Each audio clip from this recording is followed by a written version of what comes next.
Welcome to China Gateway 360, connecting global businesses with China through insights, opportunities, and trends. Today, we are breaking down the China market entry template, and specifically, why the traditional playbook for foreign executives is officially obsolete.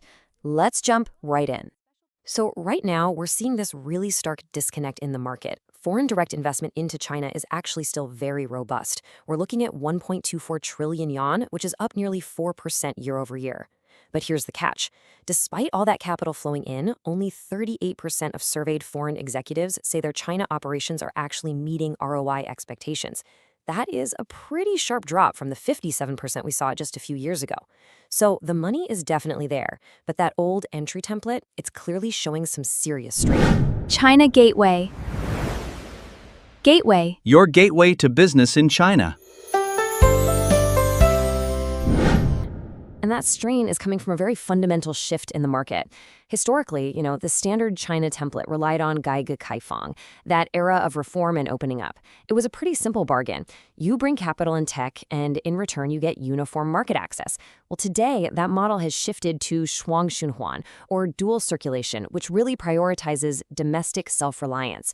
So market access isn't a blanket guarantee anymore. It's now heavily divided by sector. The magic number that really highlights this divide is 62. That's the number of items currently on China's negative list that restrict foreign investment. That's up from 48, by the way. So if you're operating in strategic tech, think semiconductors, AI, or new energy, you're freezing these very tight restrictions. But on the flip side, sectors like consumer goods and healthcare, they remain wide open. Basically, the new template demands a complete sector-by-sector recalibration.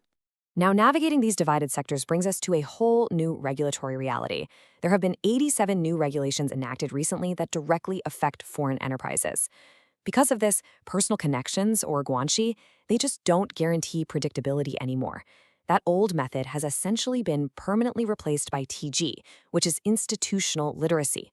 In fact, it's become so crucial that 72% of top-performing foreign firms now maintain a dedicated regulatory intelligence unit. Relying on local implementation flexibility is really a thing of the past. Beyond the regulations, we also have to talk about the Renzai or talent paradox. The old assumption that you could simply hire local and train cheap is completely broken at this point. Annual turnover from mid-level local managers has hit an alarming 34%. Meanwhile, salary inflation for top-tier tech talent is running anywhere from 12 to 15%. And when you combine that with a massive 41% drop in the supply of expatriate executives willing to relocate since 2019, you've got a perfect storm on your hands. Fixing this talent gap requires a modernized three-track strategy. Step 1, you have to build a China-competent global leadership pipeline. Step 2, keep your top local talent engaged by creating compelling, truly global career arcs for them.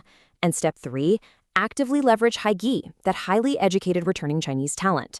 It demands a much more strategic approach to HR than we've seen before. To sum it all up, the old China template is obsolete. Success today requires sector-by-sector recalibration, deep institutional literacy, and a highly modernized talent strategy. The real question is, are you still trying to force the old playbook, or are you ready to adapt to the new reality? That's all for this China Gateway 360. Like and comment to receive materials from us. Thanks for watching, and we'll see you next time.